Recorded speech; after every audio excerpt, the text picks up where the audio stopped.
What are we starting with this week? A Spotify update. You got it right, champ. Well Thank done. you. Yeah. Part of getting it right is saying it as terribly as possible. Oh, I'm Yeah. going to remember that for the rest of this episode. Almost It's always been a unintelligible. rule. Almost Okay. unintelligible, but not Okay. quite. I don't know that update. Yeah, perfect. Thank you. So I had a look at our Spotify, and it turns out we've got 16,978 followers. Wow. Guys. Yeah, that's cool. 22 off. It's cool. It's not close enough, though, is it? It's not close enough to that sweet 17K. No. No, that's Yeah. You're all that's grounded. where everything happens. So I think we should hit 17K by the next time. Maybe even 17,500. 500. Yeah. 500. 17,000. That's asking a lot of them. Okay. I mean, if you get us to 17,500, maybe there will be a lovely little gift in it. Right. No, there won't be. We There'll can't. be We a can't do small that. party. A small party in this new studio that we're in. Oh, we can have like pie hats and everything. Okay, sure. Yeah, if we hit 17.5K. If not, nothing. Right, But because But Jeff it and is I asking. won't know. You are Yeah. personally responsible for ordering party hats for the next Spotify update. sure. Okay. If there's a small transaction of around £3 or £4 on the business account, I'll know that we've hit it. You do have access to our Spotify. You can check. I'm not gonna do that. As if I'm going to. And my question for everyone watching, get down to the comments. If you're not on YouTube, head over there and comment. What is your MBTI personality type? Excuse me. I don't know what that means, so I can't answer it. Your thankfully. Myers-Briggs personality type. Ah, INFPT. I don't know what that. Oh, that's what that is. That's what that is. IN something. Good. FP? I don't know. Let's start the show. That's what I just said. Let's start the show.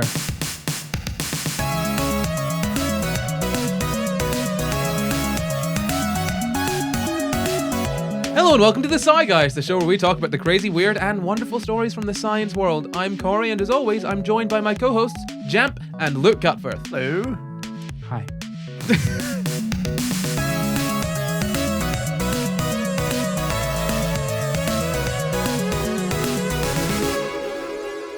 This week, we're talking about personalities.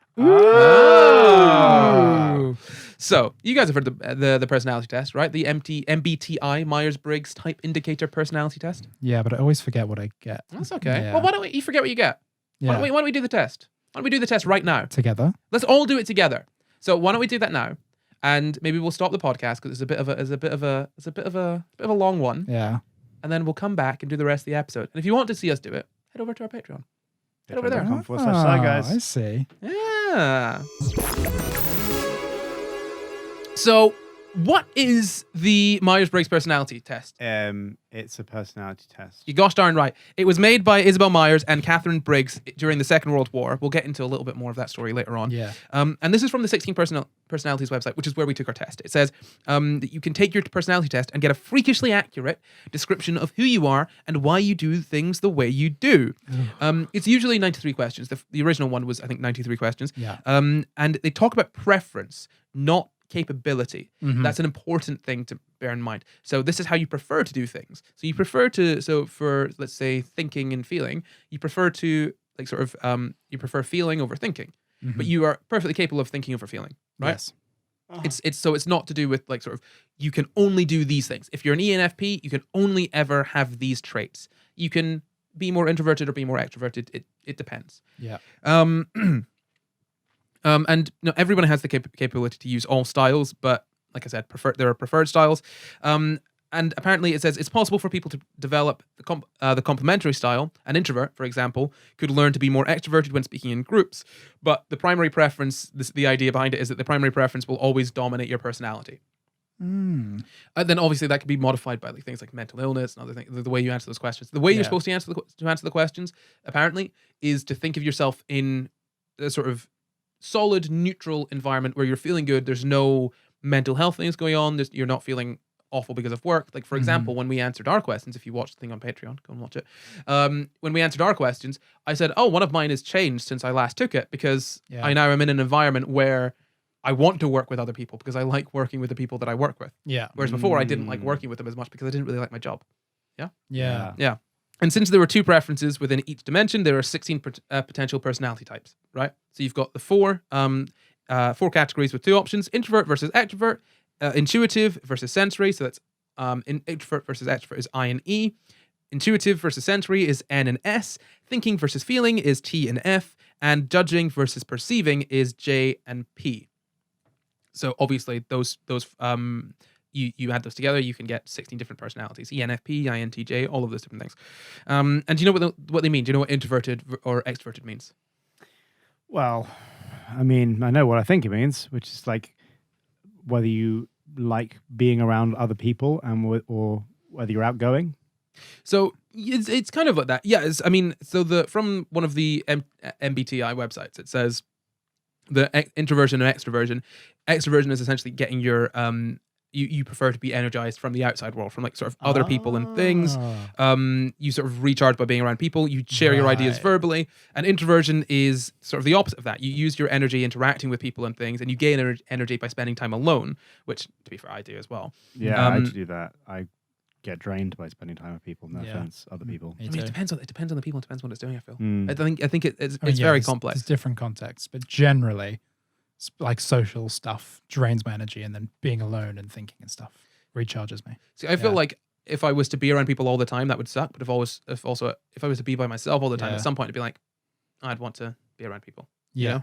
You know? So it also says that extroverts are said to, this is just a quote, extroverts are said to react to immediate and objective conditions in the environment.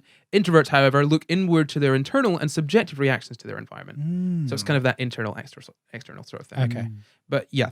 And then you've got N and S, which is intuitive versus sensory. So people that have got a sensing preference sort of focus more on what you can perceive, and you are focused more on what is real, whereas the intuitive are more focused on non-objective and unconscious perceptual processes. So this would be the sort of questions where we're talking about like hypotheticals and and those sort of things. Yeah. Interesting. Would you be able to give an example? So from one of the MBTI websites, it says sensing people tend to process things in a step-by-step linear sequence and observe and remember specific information. They also tend to focus on the facts and what can be observed via their five senses.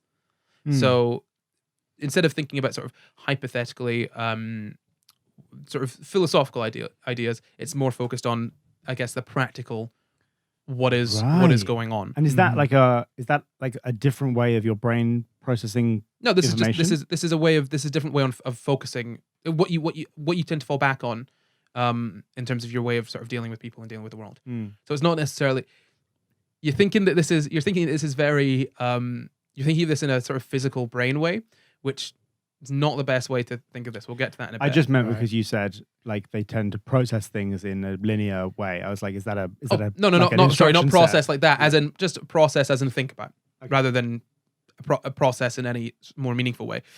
And in people that have got the N, like I think all of us, those are people who have a preference for intuition. Basically, you learn by seeing the big picture and themes, and think about how specific information is connected. So a more holistic view rather than a sort of more practical step by step right the way through.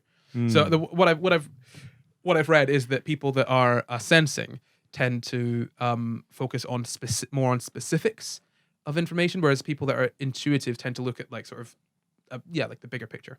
See things more as a whole and like gather the information there before diving in.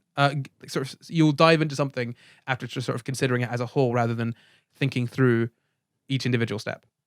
That's so interesting. Yeah. And then you've got thinking and feeling.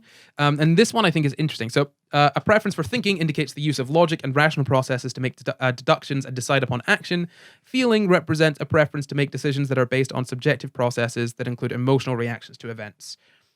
Which is interesting to me because as like I think you and I were we not like pretty much halfway between. I was like 53% feeling. I'm 55% thinking. Yeah, very very very close because I feel like I definitely with lots of things I would think through it logically. It's and again because it's a preference, just what you fall back on. You're capable of them all. So thinking. People who have this preference tend to make decisions based on pros and cons and weighing logical consequences from an objective point of view. And people with a preference for feeling, they make decisions based on how those decisions might affect the other people involved. I see. Whereas I would say how it makes other people feel could be on a pro and cons list. You can take that entire category of human and put it inside your way of doing things. Yeah, easy, right? Like, 'cause this is how you do it. What if they feel that that's reductive? Well, I would then take a pro and cons list of what I'm doing, and I would place their feeling that that is reductive on the con side. No, that's how you do it. No, judgment and perception. That's J and P.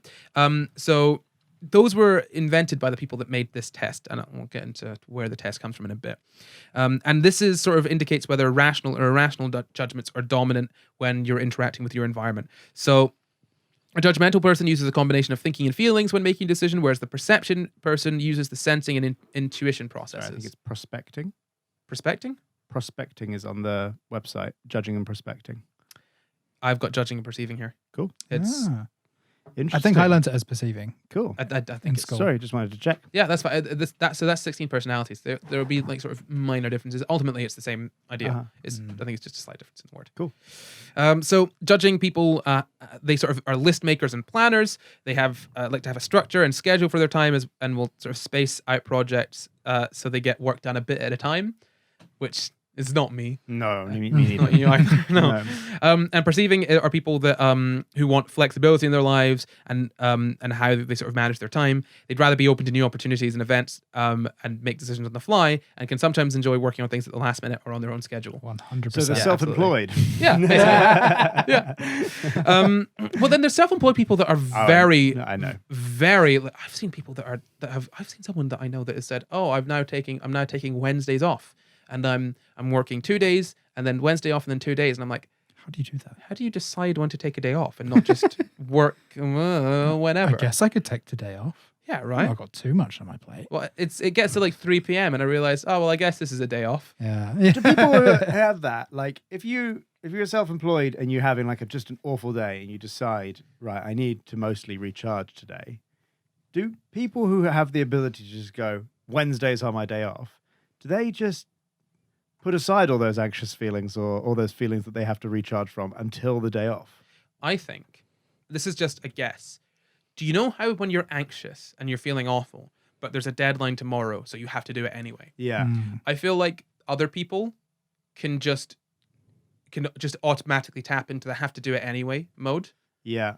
I get that, but only about just before it's due. Yeah, no, like my motivation to get something, my ability to get something done is directly related to sort of how close the deadline is. Yeah, like an exponential curve. It's like no motivation. I'll just start thinking about it. No motivation. All right. Whoa! Oh God, To the moon. it's due in 10 minutes and it needs to be done right now. Yeah, and I thought it was interesting. So the sort of data changes a little bit based on countries, apparently, just slightly. So the most extroverted countries in the world, the most extroverted country in the world is Nicaragua. The most introverted country in the world is Lithuania. The most intuitive country in the world is Tunisia. Most observant country in the world is Ghana. Most thinking country in the world is Georgia. The most feeling country in the world is Singapore. Most judging country in the world is Nigeria. And the most prospecting or perceiving country in the world is the Faroe Islands. Yeah. So if you guys, that is kind of an overview on Myers-Briggs personality type indicator, personality test or whatever. Have you guys heard of like where it came from, how it was kind of made, anything like that? I have no idea. No idea. No. I have a weird feeling it was something to do with like compatibility in the workplace or something like that. Yeah, that's pretty close. So do you know maybe where it comes from in terms of sort of the theory behind it, where the ideas come from, as in the ideas for each of these different personality types? Would it be something to do with like some personality types can pick up for the like lacking traits of other personality types and they work together? I don't know. Well, that was kind Is of that the theory? That's kind of an idea of how it was used. Right. So where it came from is, do you know Carl Jung? Yes. Yeah. Yeah. Oh, okay. Yeah. What do you know about Carl Jung? Not very much. No? Anything. Throw out anything you know. He was a student of what's he called? Freud. Oh, really? Yeah. I did They not know were that. good friends, but they fell out just before. I think they fell out near Freud's death. Yeah. Oh. Yeah. Yeah. Remember that? I was Yeah, that's- listening to a long talk by Carl Jung a few weeks ago. Really? Mm-hmm. Wait, what? It was recorded? What? Yeah. He died in. Oh wow, no, he died in 1961. Yeah. I misread his birth as his death. Yeah. So he was born on the 26th of July, 1875, died June 6th, 1971, in Switzerland. So he was born in Switzerland. He was Swiss. And yeah, he was a sort of, not psychoanalyst exactly. That was more Freud's thing. I think it was basically psychoanalysis, but they changed around the word slightly. Slightly different term for it. But he had the theory of individual preference, which is the idea that sort of there's random variation in human behaviors. That's actually, you can actually attribute that to fundamental differences in mental and emotional functioning, which is where the sort of personality types come from, right? So people seem to be sort of like randomly vary in what they do and how they react to certain situations. But if you look at people based on which of the 16 personality types they are, you can then be like, well, that's why this person did that. You see, that's the idea. I'm not saying that's actually what happens or actually how it works. I need to be absolutely clear here. Yeah. That is just an example to explain the idea behind Jung's theory. Yeah. Right. So, so Jung had Jung's, while the Myers-Briggs personality test is based on Jung's work, it is not a direct one-to-one with Jung's work. So Myers, one of the people that made the Myers-Briggs personality test, described the variations as just different ways in which people prefer to use their minds, rather than sort of different solid differences. So, if you look more, if you look more at Jung's work, it'd be more a case of sort of like, extroverts are sort of wired to do this through sort of nature and nurture or whatever. Whereas, if you look at the Myers-Briggs personality test, it's more a case of like, extroverts just prefer to do this, and they'll fall back on that sort of thing. Yeah. But you can be more introverted as an extrovert. So Carl Jung was the person that sort of developed the idea of extrovert and introvert. He was behind that. Interesting. Yeah. And he also, you might remember these. He also figured out the sort of thinking. I say figured out. He came up with the thinking, feeling, sensation, and intuition as sort of different sort of functions of the mind, which are present in the Myers-Briggs personality test. So thinking and feeling, sensation, and intuition. That'd be the F and P and the N and S. And his idea was that they were more predominant in sort of different people. And he wrote this all down. It was in I think it was called Psychological Types. Yeah, so Psychological Types. He published that in 1921. I think it was an article. I think it was also a book. And introversion, in sort of the Jungian idea of introversion, is a preoccupation with one's inner world at the expense of social interactions, and extroversion as the preference for social interplay, for living out inner drives. That was and like those, we've kind of got like pretty solid evidence for people being introverted or extroverted. At least that's what it says here, that these two types received the existence of these two types receives empirical support from most studies of traits. So in studies looking at different traits of people, we've kind of got the idea introversion and extroversion kind of, yeah. But again, thinking of introverts and extroverts as this is the only way you can be, and introverts are all quiet, bookish people who love to learn and be interested in quietness, and extroverts are just loud, raving gorillas that smash place up and do parties. It's not really how it works. That's exactly how I see it. As an introvert, that is how I see extroverts. See, I used to think that I was an introvert though, but I was just socially awkward. Oh, yeah. Okay. That's why I didn't like. They're not the same thing. It's interesting as well, because what you said there is that does kind of change, because I never really completely identified with what I thought introvert was, which is like just somebody, like you say, just like who hides at home and doesn't go out anywhere. That didn't feel true to me. But what you described there of an introvert being somebody who sort of considers the internal of their mind and their space inside their mind is more important than the state of the outside world. And then conversely, an extrovert is like wanting the state of the outside world to be a certain way and less focused on the internal state of their mind. Yes, yeah, the idea is that the external, you use the external to sort of explore the internal, right? Or sort of realize the internal.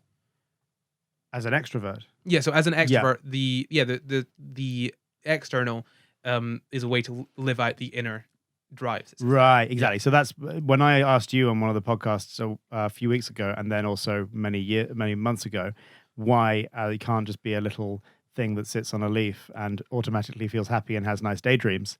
That's like the introvert dream. is like, just go inside your own head and have a nice time in there. Why does the external world need to come into it? Yeah, that's true. Yeah. I mean, it's fair enough. No. That to me, now that you've explained introvert, I see that line of questioning is an introvert's line of questioning. And there's not the only one. There's an extrovert's line of questioning too. It kind of brings up an interesting thing that I've been thinking about a lot recently, because we keep on getting more and more comments on. Do you remember we did at VidCon? We asked a bunch of different YouTubers how they picture things in their minds. Aphantasia. Aphantasia, whether they had an inner monologue or not. I think it was really interesting because we got to speak to all of these different people, and realizing that different people have different internal worlds to you, like wildly different, like finding out that some people have constant internal monologues, other people think mostly in kind of concepts, some people can't picture anything at all, some people can picture things incredibly vividly, some people can only picture things in particular ways. It's really interesting to me that other people have such different experiences, because even when you're trying to empathize with someone, for example, with a very different sort of lived experience than you're considering, usually I would assume you're usually considering that they have a similar internal experience to you, right? Yeah. Because so much not. Really? Well, so much the case that is not the case. I was going to say, because I feel like that's something that most people assume, that, this person has a similar internal world to me, because because we have lots of different sort of external experiences, right? Yeah. We have different lived experiences, and we can go through different lived experiences. For example, you can live in poverty, then gain a lot of money and not live in poverty anymore. But it's very difficult to experience a different internal world, right? Yeah. Outside of the concept of, say, mental illness, where you can experience sort of being well and unwell. But generally, you have fairly consistent, like one would assume, fairly consistent levels of sort of an internal world, right? Yeah, unless you take drugs or something. I mean, unless you're taking drugs. That's really interesting, because I had this conversation with my partner about this, where like one of the things I'm trying to do in conversation as quickly as possible is figure out what somebody else's internal world is. Like that's always been, I feel like I've always felt like I understood that other people's internal world was different between people. And I've placed more of a focus on that. So when like other people are having like small talk about their external worlds, if they're saying like, oh, what have you been up to recently? I just am like, why would I? What information am I gleaming from that? Whereas I'm trying like very hard. My idea of like exciting small talk would be like finding out what the internal state of your mind is. Like that kind of stuff would be like, what motivates you? Yeah. So I think I think those conversations are really interesting. And I especially love that aphantasia episode that we did. Not just the episode, but also the speaking to all the different YouTubers there. Yeah. That was really cool, because I feel like the whole aphantasia craze, while it's got people that are saying, oh, I've got hyperphantasia and feeling special because of it, on the positive side, you've got a lot more people thinking about how their internal world can be different to other people's. Because what's so interesting to me is that it is very difficult to conceptualize what can be different about an experience if you haven't experienced it, right? Example? Okay, so let's do an external example first, right? So someone that is very well off and very privileged. Okay, a quote from Arrested Development, right? How much? It's a banana, Michael. How much can it cost? $10. If you're very rich and you've never had to go to a shop to buy a loaf of bread, you gonna know how much a loaf of bread costs? You know, there was actually an example of that in our own government as well. Oh yeah. Someone was asked how much a sandwich costs, and they were like, "Oh, well, I give my aide like a £20 note to get me a sandwich." Yeah. Someone in the Conservative. Yeah, I remember that. Yeah, I can't remember. I remember that. But that's my point, right? So if you don't experience that, then you're not going to think about the idea of say a sandwich a meal deal going up from £3 to £3.50 or £4 is not something you're going to consider at all, because you're giving away 20 quid for a sandwich. It just doesn't even you can't even conceptualize that necessarily, right? So moving it back to the internal, right? So if you've got an inner monologue, and you've always had an inner monologue, and you've always got that, why would you ever think that someone else doesn't? Well, you wouldn't, because you think that this is the only way that thinking is possible. Yeah. Or if you can picture things vividly, you would think, well, how can you get by without being able to picture things? Everyone must be able to picture things. It's like the foundation of your thinking. Exactly. So how can you think of a different way of thinking? Exactly. If you're thinking a certain way. And the really interesting thing there as well is that as well, if you're trying to observe other people's behavior and you're trying to understand what motivates them, you'll be thinking that their internal monologue said something, Mhm. which means that they did this thing. If you are motivated by your own internal monologue. I'm so fascinated by internal monologues because I don't really have one. No, When I me have neither. it come in, it's very occasional Yeah. and it's very uncomfortable. And I'm like, I just want to get shut. Like, I want to shut up because most of the time I have complete silence there. Mm. And I wonder, because I think one of the leading theories about religion is that we thought that our internal monologues were God speaking to us. That sounds like one of those fun theories that like, oh, that would be really fun. But I feel like it can't. As in, Like a I TikTok mean, theory. yeah. okay, I'm going to butcher this because I don't know psychology that well, but I know there's an idea in psychology called the child, parent, and adult mode. Yeah. And the child mode is like you're fun, like just trying to explore the world, have fun.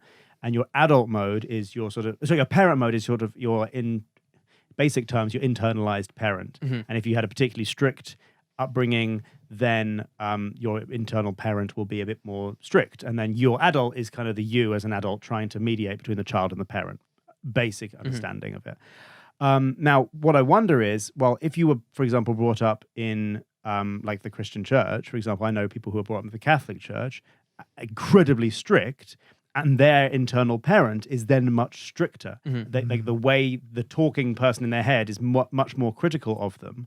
And is specifically critical in Catholic ways. Yeah. And so I wonder if there's any way of ascertaining whether, for example, your whatever it is, whether it's your parent mode or whether it's your internal monologue or whatever, if that's actually helpful. Because if you've got this voice in your head that you can't control talking to you, you need some way of discerning whether you should actually pay any attention to it or not. Yeah, I suppose. I feel like I don't know. It's I think it's difficult because any sort of thought about this, there are individuals who it's slightly different for, right? Because you can have intrusive thoughts as well. And it can be difficult to separate. Maybe there might be some people that find it difficult to separate the intrusive thought from the monologue because it's all themselves. There might be some people who think of the voice in their head as like a slightly different person to themselves.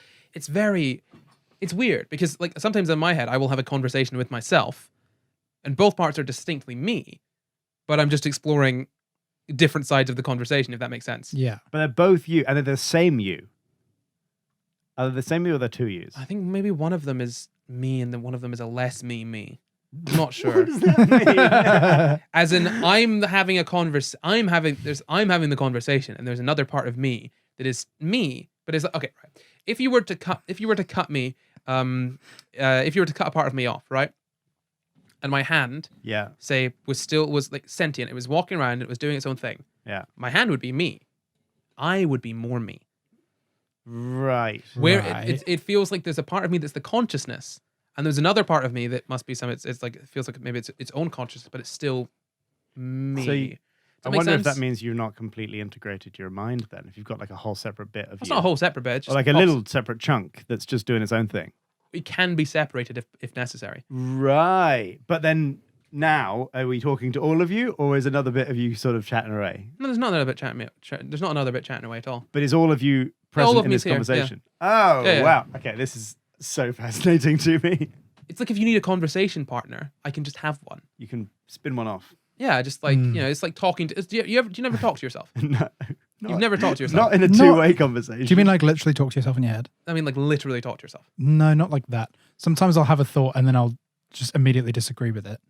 I'll be like, It's like that. it's like I think of something, then I'm like, why did I think of it like that? Yeah, it's like, why like did I that. think that? It's like that, but Yeah, extended. Yeah, it's Right? like, yeah, okay. It's never extended. It's usually like a few seconds. Maybe. It's like that, but extended. But so if I need to, like, if you need to convince yourself of something, or you need to talk through an idea or something, you can like be like, oh, this and that, and this and that. But instead of, never mind.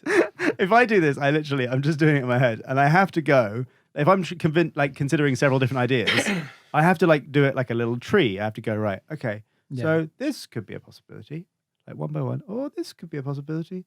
Or this could be a possibility. I can't go like, someone tell me all the possibilities. Well, it's not like that. Okay. No. Okay. So it's this could be a possibility, but then someone else is like, no, What? Someone that else reason. comments on it. not someone else. It's me. It's just like a different. it's like okay, But right. that happens It's like a automatically. mo- Okay, I put don't it this know. way: you put a sock puppet on your hand, right? Yeah. It is you, but the sock puppet is a different But person. are you doing both of those people? Or are you being you and the other one replies automatically? Okay, I want you to view this from the perspective of I have got a sock puppet on my hand and I am talking, right? From your perspective, Yeah. right, as the viewer, Yeah. these are two separate people, Right. right? Yeah. Despite the fact that from my perspective, I know I'm controlling both of them. Yeah. But In my head, I am both the viewer and the person controlling it. So I have I can experience the conversation. This is several layers deeper than I But are experienced. you me in that conversation? So I am both you and myself. As in, I have and the sock puppet. I can have your view, but I'm also fully conscious that I am controlling both of these people. What is going on? Never mind. See, for me, it's usually like I'll think of something, I'll have a thought, or I'll come to a conclusion, but then I'll catch myself out on some like bias or something that I have in my head, and I'll be like, no, you can't think like that. And it's not like that. Yeah, but you have. It's like I just switched to another thing, and not like there's two things going on. I can just keep it going for a little bit. Okay. Yeah. Wow. For me, it's Just- like a switch and done. It's not like a back and forth. If you need to have a back and forth, you got to be able Well, to have a back I and could forth. switch back again. Yeah, It's not- exactly. okay. You got to be able to have a back and forth. You know, you can't have a conversation be one and done. This is the trippiest shit. This is so weird. What's going on? with you Unrelated two? to today's Why episode can as I not well. do this? This is a superpower. I don't think it. I think it's just talking through something. With yourself. Well, it's like You don't like understand how sometimes insane that sounds to me. It's just talking through. It's just hashing it out. it's not like it happens all the time. It's just occasionally. Yeah, but I'll let you can just do it. next time it happens. I'll text you. I'll let you know. Okay, I'll be sitting there being one whole person on my own without any other multiple me's, wishing I could do it. You're barely one whole person on your own. Well, exactly. Let alone having a few more. I feel like the reason that you don't have any more is because they wouldn't. If you did, it wouldn't stop. Imagine two looks in a conversation. No, it wouldn't work. Right? No. You'd be stuck in a room till the day you die. Genuinely. Oh my god. I feel like if I ever wanted to torture and then to torture you in any no, because you'd enjoy it. If I wanted to give you heaven, I would merely clone you and just put you in a room with yourself. You just talk to each other for. I don't know if I'd like that. I think I don't know. I'm just thinking of me from the external now and going, I wonder what would happen. yeah, I don't know what would happen. Yeah. I feel like we'd just agree and then we'd just be like, what do we do I now? don't think I would make sure that you had slightly different views. Well, it's not me then, is it? Slightly, yeah, but the same propensity for talking So things like through. In just the a exact same- 1% different view. Yeah, And then like- and then what we'll do is we'll try and figure out the root of the tiny 1% Yeah. of a sliver of difference. And be like, why do we think differently on It's this? 'cause But, Corey flipped a but on switch. every topic, there's just a tiny 1% difference in your views, Yeah. and because neither of you will have the capability of ending the conversation or coming to some But kind I of need to compromise in the understand. conversation. You'll simply have to talk through it forever to Yeah. the end of the universe. And I won't realize that the causality that I'm trying to find is literally just because you made it like that. Yeah, exactly. There is no reason. That is exhausting, but also so much fun. Yeah, right. I was like, oh, make your own personal hell. No, you'd enjoy it. So it's difficult. Yeah. We'll see. Once they figure out cloning to that degree, I'll make sure to get you one. Thank you.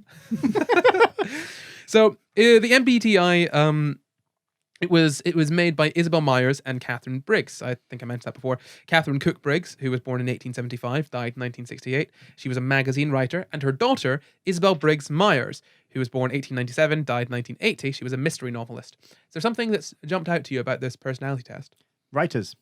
Yeah. Both writers. Yeah, both magazine magazine writer and a mystery novelist. Yeah, and they didn't have any formal training. They didn't have any formal training. Now, this is usually used as a sort of way to sort of tear down the MBTI test because they don't have formal training. But then a lot of people don't have formal training, so it's not necessarily the best critique you can make of it. There are much better critiques that one can make of it. So Isabel was the daughter was self-taught, became interested in personology, as she called it, and also psychoanalysis because her mum had an obsession with Carl Jung. Mhm. And her mum initially wanted to make she initially wanted to sort of talk about child development and how to raise children. So I said she was a magazine writer. So in her articles, she would talk about her obedience creativity regime, wherein essentially she would withhold affection and whatnot until chores and other things had been done, or study had been done. So basically, you've got this really strict program of you need to get this stuff done. And then after that, you get sort of the praise and the kindness and warmth and play after all this strict work has been done. Apparently, it worked really well because Isabel Briggs Myers was a sort of polymath by the time she was in her early 30s. Like she was just very good at lots of different things. But was she happy? Does that matter?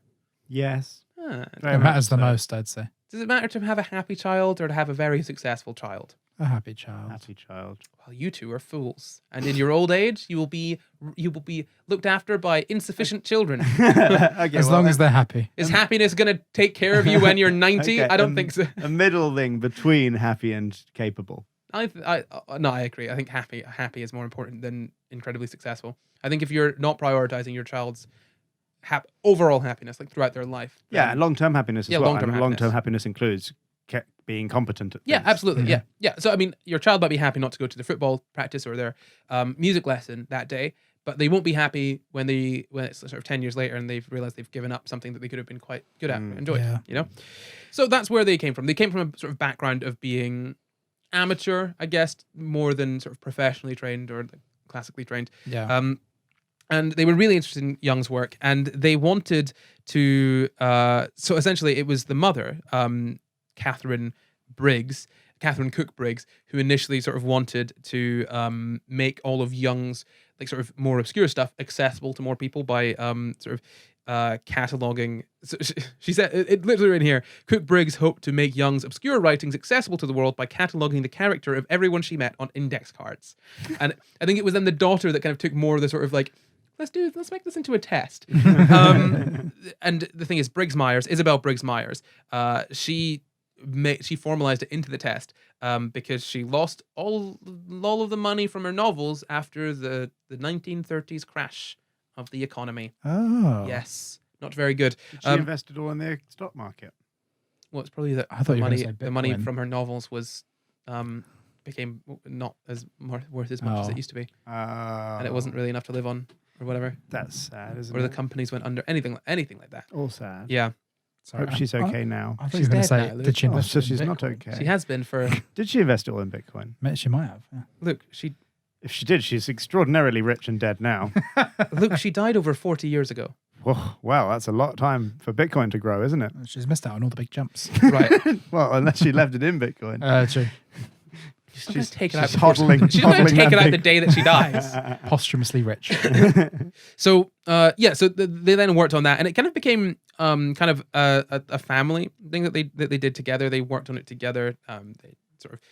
They really fine tuned the test to an extent, and they ended up managing to sort of, I guess, give it to let it be used by, or really sell it to the OSS, the Office of Strategic Services, which is the kind of thing that came before the CIA, and they also managed to give it to like sort of a lot of different places, sort of General Electric, Standard Oil, Bell Laboratories, essentially so they could use it for recruitment decisions and employment and promotions. Yes. And in 1957, the Educational Testing Service began to distribute the MBTI for research purposes. And then it was kept by the ETS, the Educational Testing Service, until it was given a peer review and a peer internal review, as in they said this doesn't really work very well, and then they dropped it. It was then picked up by the Consulting Psychologists Press. They got the right to sell it in 1975, and then it was marketed very effectively to lots of different people. So it's a very good product that's sold. It's a test that's done. It was done in schools. It was done in sort of workplaces. Right. Used for all these different sort of decisions because people really like the idea of being able to understand what kind of person someone is, what their strengths and weaknesses are, and whatnot.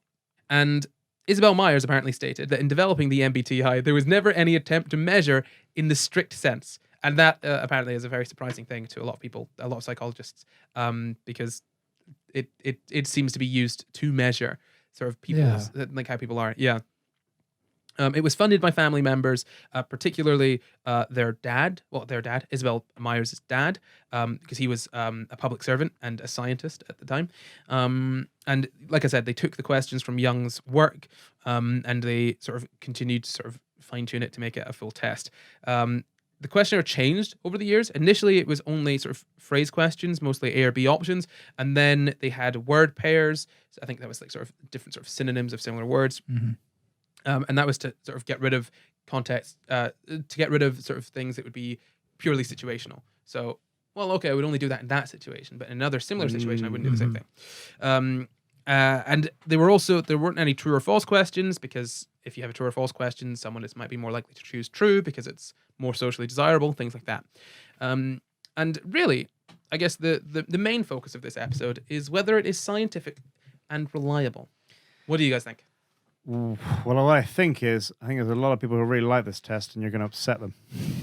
Yeah, sure. A lot of people like horoscopes, but I'm not going to sit on this podcast and say that horoscopes are scientific. So, but I read my horoscope and it was quite accurate, so there must be something to it. Jamp, here's the test. Why don't you try reading my horoscope and see how you feel about that for yourself? I think it wouldn't match up You sure? because we don't have the same star sign. I think you should start. Good reasoning. I think you should start reading other people's horoscopes as though they're your own and see how they match The up. point is, different star signs have different. Yeah, correct. I don't think you understand. I don't think you quite understand the point. You need to do some research, I think. Yeah. I promise you. Yeah. I promise you that I promise you that if you were to read someone else's horoscope for a while, you'd be like, oh yeah, I feel like I'm finding things that fit me. Mm-hmm. I know you promised me that, but it doesn't mean you know what you're talking about. Yeah. Okay, Luke. Well, actually, just got a message through about your horoscope. Oh yeah. You're full of shit and shut up. That's really funny because you could read my horoscope and you're full of shit too. Scarily accurate. I'll tell you what, I'll read your horoscope for a week and we'll come back and we'll see. Please do. Okay. Genuinely, please do. Okay. What are you again? You're Libra, right? Yeah. Yeah. Are you a Taurus? Yeah. I don't know. I am a Taurus. Yeah. I think. You're very stubborn. Would you not know? It's very stubborn, I can tell. That's true. It's the one thing I know about people that are Taurus. So I want to give you a quote from Carl Jung. So it says, as a rule, only careful observation and a weighing of the evidence permits a sure classification. Clear and simple, though the fundamental principle of the two opposing attitudes may be, nevertheless, their concrete reality is complicated and obscure.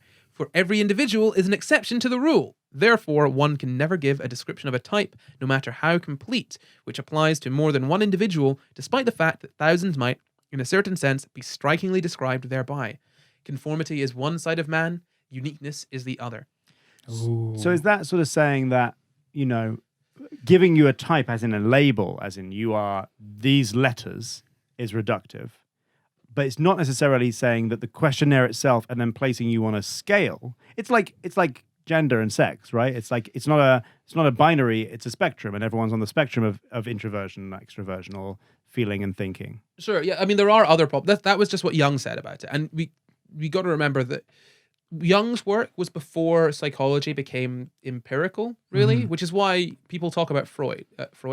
But then kind of later on, Freud's work kind of became less influential because when you look at it empirically, when you do sort of experiments and studies and you look at data, it is less convincing. Yeah, that's something Jung said about Freud in the talk I listened to about him, was he was saying that Freud had no interest in empirical evidence. Oh yeah, of course he didn't. No, I mean, of course he didn't. And that Jung actually was quite interested in empirical evidence. Yeah, I mean, my point is more that Jung's work kind of came. That's why the introvert and extrovert thing, it's quite supported by lots of studies, right? That's why even in the 5 personalities that you mentioned, that's why I had all of those up and ready, by the way, in the SCI GUYS Live that we did the other day. Yeah. I had that ready because I'd already researched it. The 5 personalities that you were talking about on the SCI GUYS Live episode, introvert and extrovert is one of those, I'm fairly sure, because it's pretty well characterized. Like The 5 big personality traits. Right. Yeah. Oh, is it? Okay. Is it? It might be. Yeah, I don't know. Let me check. You've got, sure it is. you've got Isn't there like openness to experience. Yep, extroversion. I was gonna say Sometimes open-mindedness. extroversion, sometimes called surgency. Yep.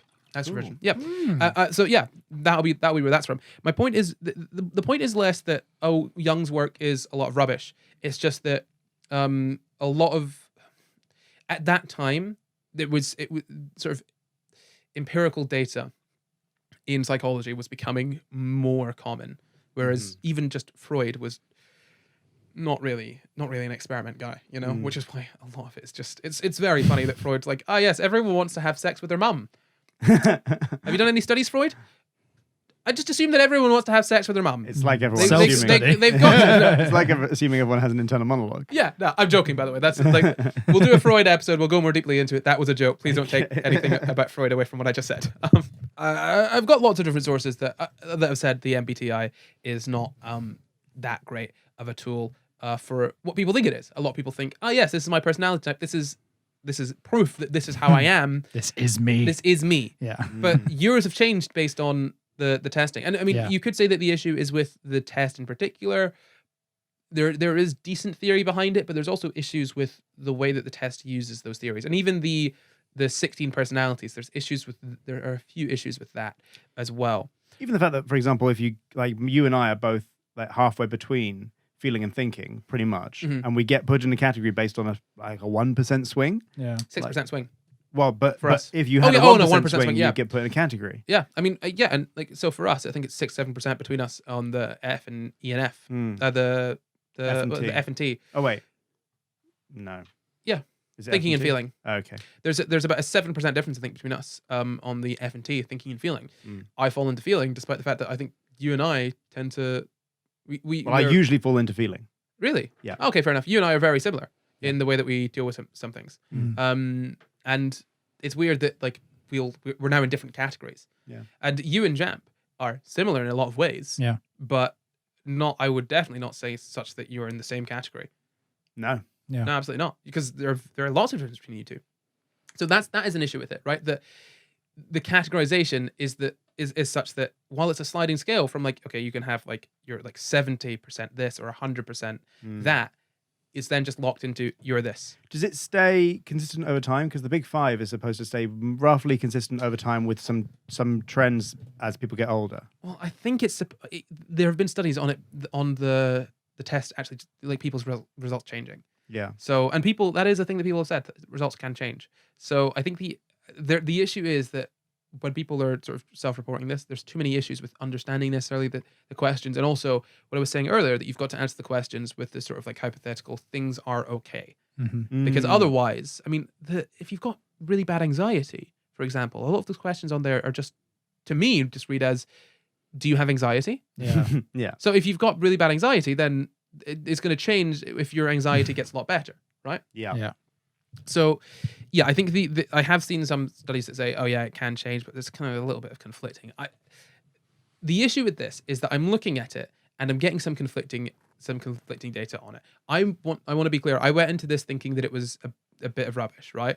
Because I'd seen something to that effect earlier. So there may be an issue of me picking more of the data that points to it being rubbish than the data that is supportive of it. But as far as I can tell, it generally seems that the people that just normal psychologists are, it's one of those situations, right, where a lot of psychologists say it's not really a great tool for what it's said to be. Yeah. And the people that generally are supporting it are people that have some vested interest in 16 personalities. Like, I found a YouTube video that was someone like defending against another YouTube video, and I went into their account, and it's the dark side of ENFP, the dark side of INTJ, and I'm like, well, I'm less likely to trust you on this. Do you have a bias, maybe? Yeah, maybe. So just bear that in mind. But the idea, the general idea is that the MBTI test is not very good way of dividing people. The main issue is that it's not predictive. You can't sort of, so people were using it for jobs, right? To see, who should we hire? Who should we promote? You can't use it to predict how well someone will do in any particular job. Really? Like you can't. It doesn't work. It doesn't work well in that sense, because again, I think the issue is it's a case of like how people. It's a preference rather than an ability. Yes. So while I'm answering those questions, and hitting ENFP, a campaigner, right? Yeah. For what I prefer to do, I could be perfectly capable. I could be incredibly capable of doing your general type, right? Yeah. And in fact, I could be more capable of doing your type, say, than someone else with that type. Yeah. Right? Yeah. I would just prefer to do mine. Even like we were saying, we were talking about questions about jobs and doing work, and we brought up even the fact that between different jobs and different situations and different settings, our answers would change slightly. Exactly. Yeah. It's not necessarily great. And again, this is what Luke was saying just before. Most people are close to the average, and there's fewer people that are at high extremes.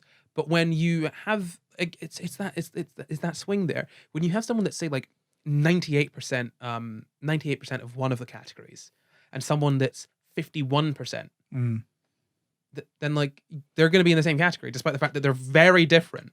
very, very different. So it's just a little bit like, is 16, Yeah. is 16 enough?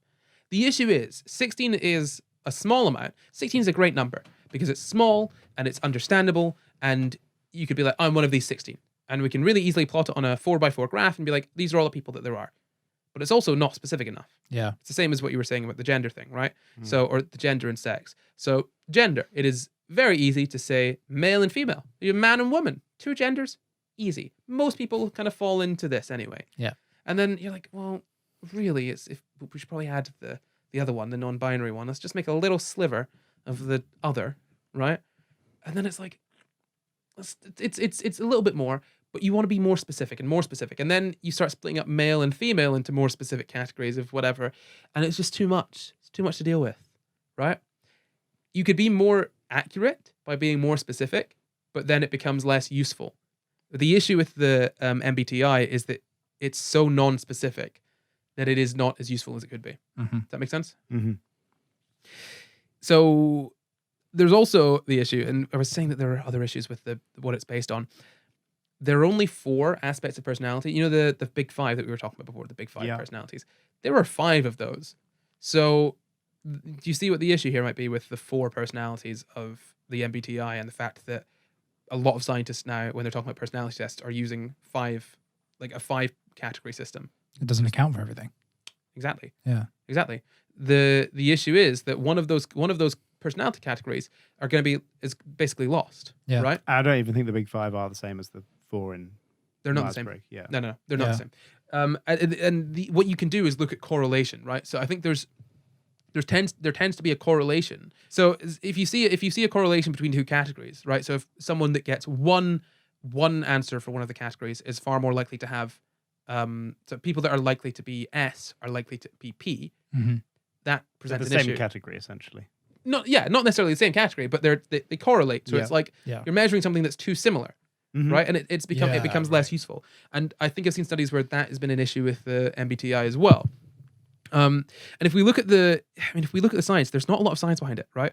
In 1991, the National Academy of Sciences Committee reviewed the data from MBTI research and noted the troublesome discrepancy between research results and a lack of proven worth and popularity. So essentially, what they're saying there is the results of the research don't really seem to make sense in regards to the popularity. So it's more popular than it is sort of viable. Why do you think that is? Oh, I know exactly why it is. I left a little hint earlier on.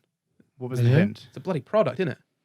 But why do Right. people like it so much? Why do people take it on free websites that they Why do people take BuzzFeed quizzes? yeah, but why that one rather than other ones that are more accurate? Marketing. Really? Do you think people care about? Okay, right. Sorry, not to be. This is not to come off as condescending at all. If you've got 2 quizzes, right?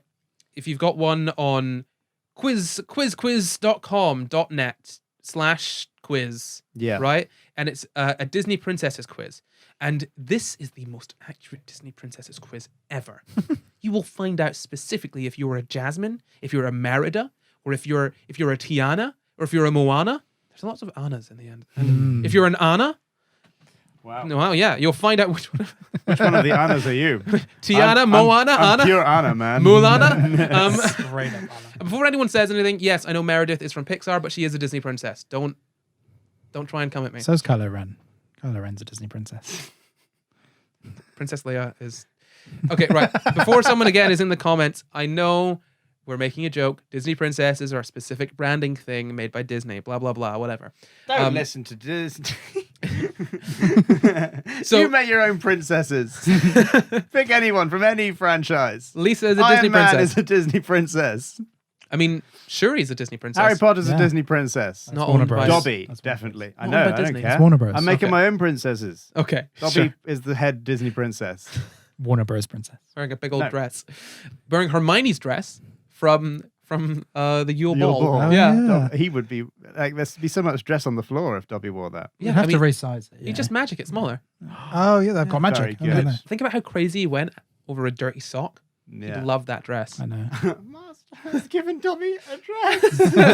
But it has to be dirty. It has to be a dirty dress. I mean, if Dobby puts it on, it is gonna be dirty. That thing is, Oh. he is grimy. You would He is touch your finger against him, stinky. and it would have just grease all over it. Yeah. Anyway, so back to this. You've got the most accurate, the perfect Disney princesses test on some nothing, no-name website. Yeah. We've got a BuzzFeed quiz. Yeah. Which one are more people going to take? It's the BuzzFeed quiz. BuzzFeed.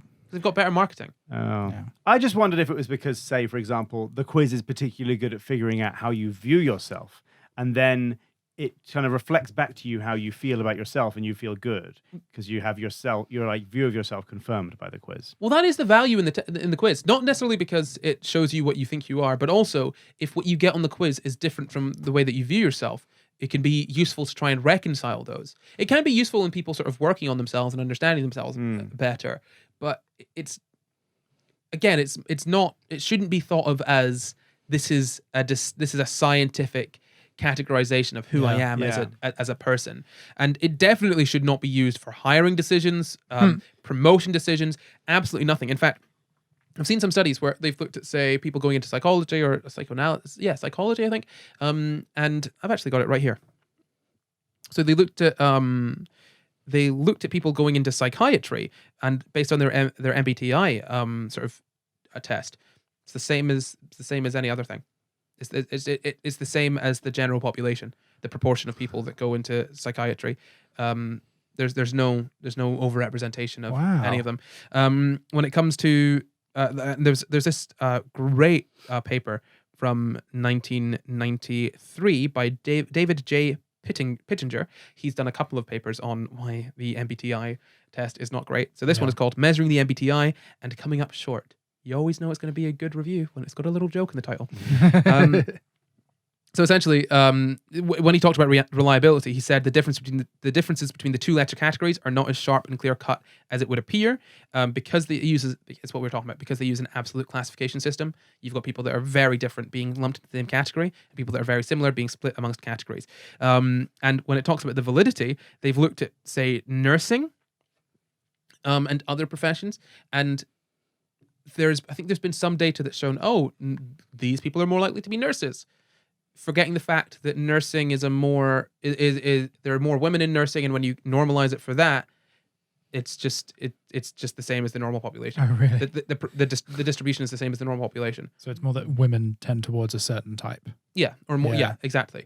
And you look at like primary school teachers and other things like that.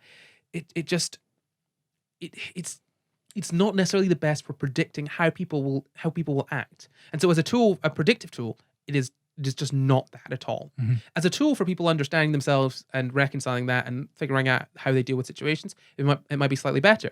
But again, because it doesn't show what your capability is, it can't be used predictively in any sense to understand that.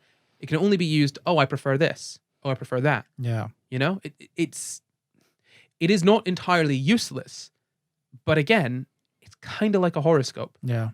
It's got a better basis than a horoscope. Like a horoscope is mostly rubbish, and almost entirely rubbish.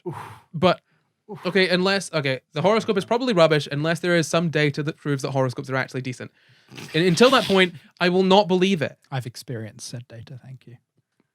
Hang on. I have my own data. No, that's not admissible. No, don't take it away. No. You're not on the science podcast anymore, I'm afraid. Do your own research. Read the horoscope. Yeah, but also read the other ones. Otherwise, you're just confirmation bias. just read your own first. And so I'll just read you some of his summary. So it says, in summary, it appears that the MBTI does not conform to many of the basic standards expected of psychological tests. Many very specific predictions about the MBTI have not been confirmed or have been proved wrong. There is no obvious evidence that there are 16 unique categories in which all people can be placed. There is no evidence that scores generated by the MBTI reflect the stable and unchanging personality traits that are claimed to be measured. And finally, there is no evidence that the MBTI measures anything of value. David does not like this test. No. But again, this was in 1993. He published a couple other things in 1993, and yet the MBTI test is still being it's got a very good marketing campaign. Out of interest, are there any personality types in this test that are negative? Like, is there any where it's like all of them have their strengths and all of them have their weaknesses? Right, because like for example, when you are I guess that's kind of true of the Big Five as well. But the Big Five, for example, I can't remember all of them, but one of them is conscientiousness, and that is basically like kind of like your sense of duty, like how much duty you feel like you need to carry out tasks to a good standard, even if there's nothing necessarily forcing you to, just because you have your own internal motivation to do that. And that's a pretty good predictor for certain things, at least in the workplace. And reading, like I scored like medium low on conscientiousness, in part because I wasn't taking into account how obsessively I work on things I'm really passionate about when I was doing the quiz. And again, that's a questioning issue to a certain extent. But reading that is not something you'd want to share. Whereas the 16 Personalities is very viral on social media. And I think possibly partly to do with the fact that it's not exactly something you would be unwilling to share your personality type. Well, the 16 Personalities quiz is great. And I think it's probably one of the better ones because it shows you percentage, whether it's accurate to the actual traits they're saying that they're measuring. That remains to be seen. I'm fairly consistent in getting the NFP. But I think what's interesting about that is that it does give you some sort of negative things. But it's like a horoscope, right? A horoscope is going to, like, horoscopes are going to say, oh, you know, you're good at this, you're good at that. Or you're Gemini and you're two-faced, but you're also good at this and that. It has some negatives, but it's got a very positive spin. And the 16 Personalities is very good because if we open it up, immediately the sort of result that we get, it's like, oh, these are all the cool things about you. You're great and awesome. And then it's like, look, Robert Downey Jr. is like you. Robin Williams is like you. Quentin Tarantino is like you. Russell Brand is like you. Mother Teresa is like me. Wow. That's really good. I've always thought of you as a Mother Teresa sort of figure. Thank you. Michael Scott from The Office is like you. Spider-Man, Oh Phil God. Dunphy, Piper Chapman. Oh my God. Apparently, I'm also like Nelson Mandela and Martin Luther King. Well, I've always thought that. You really do have vibes Yeah. of those. Yeah, you do. Which one? Both. Both. Yeah, They're I both the thought same so. person, Yeah, right? thank you. Peter Millark. Oh, that's unfortunate. I hope it's from the books. Willy Wonka. Ooh, For me. Lady Gaga for me. Ah, Lady Gaga. Yeah, the Gaga. But then if you go to the second tab, it then says strengths and weaknesses. So it will give you some of your weaknesses and stuff. It's just the 16 Personalities in particular. It's got lovely art and it's very good at making itself seem fun to share. And it kind of back ends the weaknesses. So the negative aspects that come along with each personality type. Yeah. They don't front load it. And they've got articles and stuff. And this is not a spawn for 16 Personalities. I want to be clear. What I'm saying 16 Personalities are good at is marketing. Branding. Yeah, very yeah. good at it. When you They're get very your good. when you get your results, you don't just get the INFJ or whatever yours is. You also get like a name, like I'm the advocate. Yeah. And then you get a little icon, which is mine's like a little, I don't know, it looks like a mage or a wizard. Yeah, and it's fun. Yeah, very It's fun. fun.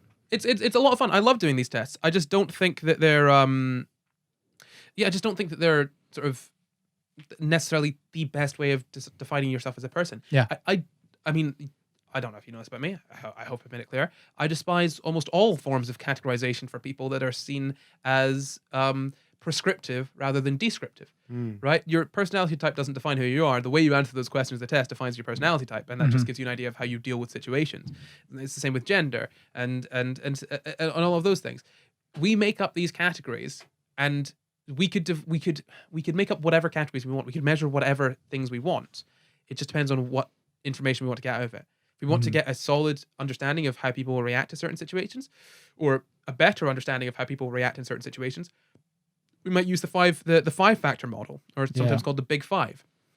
If we want a fun thing to share, like a BuzzFeed quiz, we might use 16 Personalities. But the issue is that the MBTI kind of presents itself as being a scientifically viable test. And I've seen a lot of studies that use the MBTI being like, oh, MBTI based on like how people do this based on on their MBTI. But I've not seen many things that show the validity of it as a test, which is just frustrating. Yeah. So just quickly run through the 5-factor model, the sort of alternative that is used more in science than the 16 Personalities, the MBTI. You've got extroversion, agreeableness, conscientiousness, and neuroticism, and then openness to experience. Those are the 5 different categories, and you can already see how those are probably better for understanding how people react, better for predicting actions than understanding like how you prefer to deal with information or how you prefer to interact with people, you know? Yeah. Because if you're less open to new experiences, you can gather that someone is probably going to be less open to trying new stuff. Yeah. Which then you can see how they would react to something. Whereas if you think that someone prefers to use their feelings but is capable of thinking and using logic, then it's basically just telling you, oh, I like falling back on using my feelings, but also I'm perfectly capable of using logic, and I will sometimes. And also, somebody might be more capable at both than another person. That was my point. Yeah. So you might be say 30% good at thinking and 25% good at feeling, and somebody else might be 80% good at feeling and 75% good at thinking, and they're still better at thinking, but they're better at feeling, but they're better at thinking than the first person. Yeah. In both categories. Exactly. It's like saying, okay, do you run more or do you swim more? Okay, well, I mean, I probably run more, but I'm pretty sure that Michael Phelps could outstrip me. In both categories. In both categories, yeah. Despite the fact that I would be a runner and he would be a swimmer. Yeah. You know, like, it's just not the best way. It's not the best way of divvying people up. And yeah, I mean, look, there's lots of stuff in the description you could go and have a look at because it is interesting. And really, the issue is just that there's not much evidence supporting that it is a solid way of divvying people up, or a way that can sort of divvy people up in a way that is useful, right? And I said it was a product. I just want to touch on that one last time, and say that the company that sort of, I think it might have been a non-profit, but I think let's just say the corporation, the organization, the people that own it and sell it, CPP, they make $20 million annually from goodness. I think from 2 million people that take it, and it's fine for a company to make money. And in one of the response videos I saw, they said like, in one of the response videos I saw, they were like, oh yeah, what's the problem with them making money? That's what companies are supposed to do. My point here is not that it's bad that they're making money. My point is more that when people are making money from something, a lot of money, I would just be I'd be more inclined to be cautious about what they're saying. In that, if they're making money from selling something, I'm not going to trust them on the validity of the thing as much as I trust an independent source, you know? Because they have a vested interest in people continuing to think that that's a good thing. That's why, for example, vaccines go through independent trials. We don't just believe the company that makes the vaccine. Yeah. So, because they're making money off the vaccine, absolutely fine. But it is tested by the FDA or the NHS or whoever.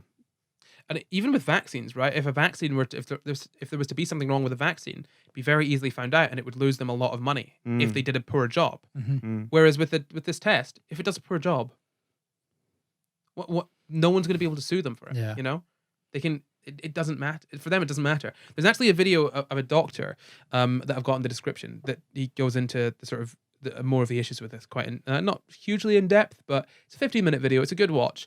I would definitely recommend watching it to get a sort of decent understanding of kind of the problems with this. But I mean, generally, it can be summed up that the Myers-Briggs personality, the Myers-Briggs type indicator, is just not very reliable. It doesn't necessarily give you consistent results. It's not very, it doesn't have a good predictability. You can't use it to understand how people are going to react in certain situations. And it's not terribly accurate in that it splits people up into one of two groups for each category when they could be more similar than they are different. But yeah, I mean, as I said, it's not all bad. It can be useful for people just sort of understanding themselves, really, more than anything. Because imagine what the type of person who got, say, 51 in category 1, 48 in category 2, 53. Imagine they were like bang in the middle for everything. And they get given a label despite the fact that they were bang in the middle of every personality trait. It'd be fast. Like, that'd be such an interesting type of person because they don't fit into that category, really. The system isn't designed for them. I mean, one other thing is that if you were to look at another, I feel like if I was to look at either of yours, I could probably pick out some things and be like, oh yeah, that's me. So there might be a bit of confirmation bias there as well when people are looking at what it says about their categories. Tell you what is interesting about 16 personalities, though, is if you then go and read the other people, it's like, for me, it was like, oh my gosh, it was like we were talking about the internal world or our internal minds. You read about these people who you're like, wow, that is nothing like me. And that is fascinating that somebody goes around and that's their natural state. And it's just nothing like anything that I can recognize in myself. Yeah, I think it's useful as a jumping off point, as a conversation starter, as a way to more deeply sort of introspect about yourself. I don't think it's an end point. I think it's just a jumping off point, you know? And that is... A gateway drug. Yeah, no. Into psychology. Sure. And that is the Myers-Briggs type indicator. There we go. Thank you all very much. But it's not the end of the show quite yet. Got one more thing to do. Yeah. It's time for the quickfire quiz. Dun, dun, dun, dun. Personality edition. So you all know guess. the rules of the quickfire quiz. I asked you one question between the two of you. The first person to buzz in with the correct answer after I finished asking the question wins. What do they win, Jamp? Nothing. Gosh darn right, yeah. Just like what the MBTI tells you about who you truly are. Oh, Nothing. Sick burn. That's not necessarily true. But what is true is that I've got a question for you. My question is, who invented the Myers-Briggs personality type indicator test? Dink. I didn't ask you for your buzzers, but look, got it. Oh, Look. yeah. At That was my buzzer at That the was really beginning. funny. That was really funny. Good. the beginning of the show. I need their first names. I I need their first names. You're just saying Myers-Briggs. But at the start of the show, Jamp answered in a funny voice. Yeah. And he got it right, apparently. Yeah, so because I But thought it's only when I do it. Because it was funnier. It was a funnier voice But than you. You still have to get the question. You still have to get the answer right. Myers and Briggs. Yeah, but what are their first names? Mrs. Mr. Myers. Okay, right. Mrs. Briggs. I will give you a point if you tell me. Okay, back to the start. Right. What are your buzzers? I don't know. Okay. Very good. I will give you a point if you tell me once I finish saying this. You got to buzz in. Which one was the mother and which one was the daughter? Oh.